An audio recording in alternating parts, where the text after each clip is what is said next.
untuk mewujudkan kebijakan luar negeri yang berbasis nilai itu diaplikasikan dengan satu, peningkatan kapabilitas, yang kedua peningkatan daya tarik. Ini dua-duanya ini dikerjakan. Dan peningkatan kapabilitas tentu saja dengan kerjasama perekonomian, kemudian kolaborasi postur pertahanan dan lain-lain. Dan daya tarik Indonesia itu dengan diplomasi kebudayaan, diplomasi pendidikan, yang membuat Indonesia ini punya daya tarik yang luar biasa. Dan ini adalah negeri yang memiliki dua kekayaan turnya nih, culture and nature. Ini dahsyat dua-dua ini kalau kemudian dia menjadi attracting factor bagi dunia untuk datang. Kalau kita mengadopsi itu, turunan kebijakan di dalam negerinya pun begitu.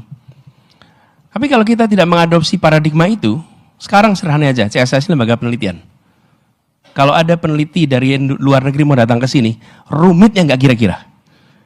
Kecuali memiliki endurance yang luar biasa, dia pindah ke negara lain. Ngurus izinnya setengah mati, Pak. Dan itu menggambarkan apa yang kita tidak menempatkan Indonesia ini sebagai sebuah tempat yang harus punya daya tarik gitu. Bahkan kalau menurutnya agak kritis, kita tutup mereka aksesnya dari sini.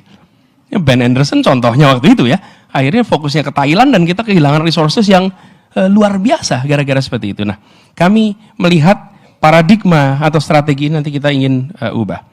Nah, lalu berikutnya sekalian, terkait dengan menjadikan nilai sebagai pedoman, mendorong peningkatan reputasi global. Di sini ada rumusnya kira-kira, kalau bukan rumus ya, nilai-nilai yang jadi pedoman. Ini kami ambil ilustrasi 4 tapi tidak terbatas pada. Ini 4 yang kami akan jadi perhatian, tapi not only this 4. Tapi ini contoh ilustrasinya. Prinsip bahwa primacy of human life, itu nilai yang kita pegang sama-sama.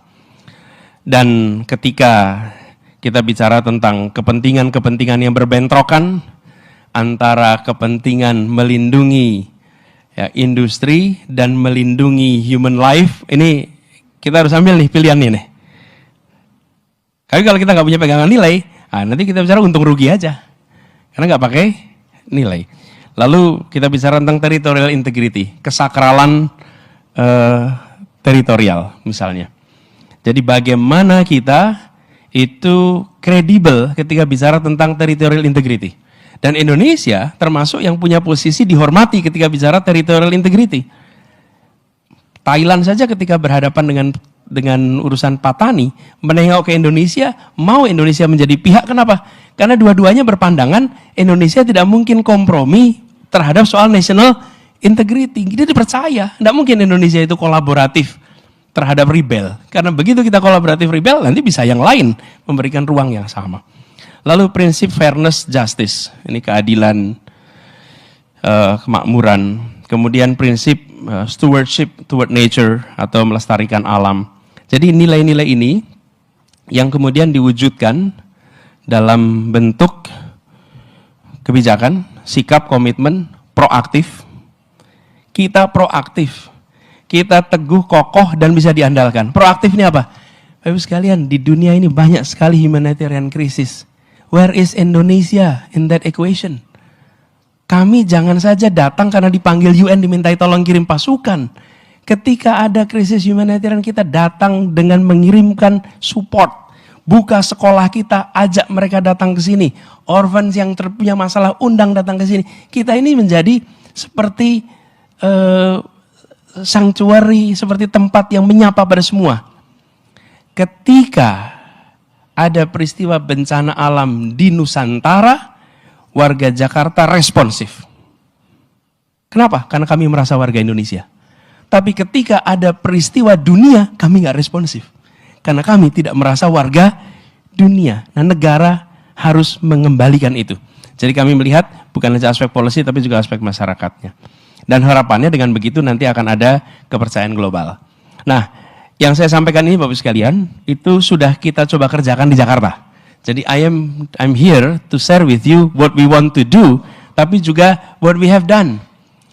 Ketika di Jakarta kami aktif di forum internasional, sampai akhirnya C40, Association of Top 40 in the 40 kota terbesar di dunia, menempatkan wali kota London sebagai chairman Gubernur Tokyo sebagai Wakil Chairman, dan Gubernur DKI Jakarta sebagai Wakil Chairman of Leadership in the C40.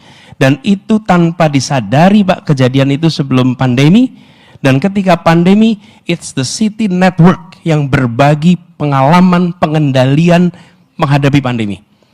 Dan itu pengalaman kami Pak, dengan ada jejaring yang luar biasa.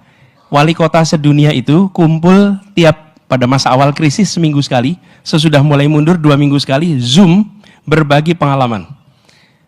Mendengarkan wali kota Milan bercerita sambil menangis apa yang dia hadapi, tentang wali kota Teheran, wali kota Seoul. Lalu setelah itu Zoom selesai, saya kembali ke audiens Indonesia dan semuanya bilang, don't worry, everything will be okay. Ini kayak berhadapan dengan apa? Dua sfer yang berbeda. Tapi apa yang ingin saya sampaikan? Begitu Jakarta ikut di dalam gelanggang dunia, jajaran DKI terlibat, warga DKI terlibat. Ini ada ilustrasi kegiatannya, di mana yang disebut sebagai MOU antara Jakarta dengan banyak kota-kota lain is no longer sleeping MOU, tapi menjadi active MOU. Bukan MOU yang ditandatangani diam, tapi menjadi engagement. Dan itu mengubah. Di sini ada Singapura mungkin. Kami Bapak Ibu sekalian kalau lihat trotoar di sini, lihat pengolahan air di sini, dari mana belajarnya? Tim kita dikirim semuanya ke Singapura. Dan Singapura menyambut, Singapura ngajarin. Dari tim Singapura datang ke sini ngajarin. Hong Kong yang sama.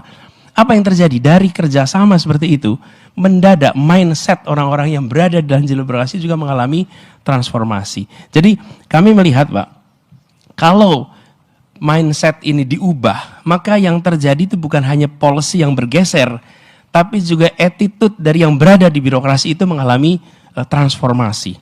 Nah ini dari situ semua, kemudian kami melihat ke depan, apa yang ingin kita kerjakan, kita ingin mendaya gunakan seluruh potensi dalam negeri, dan kita ingin meningkatkan daya tawar kita di dunia internasional. Itu arah yang kita ingin lakukan. Dan ada beberapa item, saya akan lewat saja mungkin ya, Mas Endi karena constraint waktu.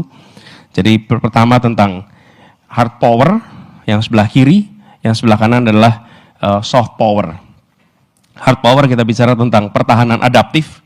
Adaptif dalam artian pertahanan yang mengikuti postur tantangan, mengikuti kondisi-kondisi tantangan yang ada di depan kita. Kemudian kita juga berbicara tentang kemajuan ekonomi berkeadilan, lingkungan ini dua-duanya. Lalu kita ingin brand of Indonesia itu betul-betul muncul. Kenapa kami tonjolkan brand of Indonesia bukan made in Indonesia? Nike juga made in Indonesia Pak. Banyak sekali produk-produk itu made in Indonesia, tapi they are not brand of Indonesia. Nah kami ingin justru brand Indonesia muncul. Nah, apa pelajaran penting ketika bicara tentang Indonesia berada di luar? Kita belajar dari Korea. Korea negara melakukan investasi besar-besaran di bidang yang sekarang disebut sebagai soft power, dari mulai musik, film, tari, seluruh yang terkait dengan seni, termasuk film, itu investasi oleh negara besar-besaran, sehingga private sector kemudian pick up. Baru 2 dekade kemudian dunia menyaksikan hasilnya. Kalau kita membiarkan itu hanya private sector saja yang mengerjakan, nggak bisa jalan. Karena membutuhkan investasi yang sangat besar sekali. Kami pernah mencoba Pak ketika bertugas di Kementerian Pendidikan Kebudayaan. Saya waktu itu cek kenapa film-film itu, film-film dunia, kalau syuting tropis pakainya Thailand, kenapa tidak pakai Indonesia? 1, kita tidak punya studio alam yang besar. 2, kita tidak punya alat-alat untuk melakukan mixing, alat-alat untuk melakukan editing film-film yang kelas dunia. Dan investasi di situ mahal sekali. Tidak ada swasta yang mau mengerjakan. Itu harus dikerjakan oleh negara. Tapi begitu negara dikerjakan, apa yang terjadi? Pelaku-pelaku perfilman dunia berdatangan, muncul pelaku film lokal, terjadi transfer of experience, transfer of knowledge, dalam waktu beberapa tahun picking up. Dan begitu mulai picking up, mereka akan menghasilkan karya-karya yang tidak kalah dari dunia. Dan ini yang harus kita lakukan. Jadi ketika kita berbicara tentang kekuatan brand Indonesia dan diplomasi proaktif, maka kita harus melakukan investasi yang agak serius.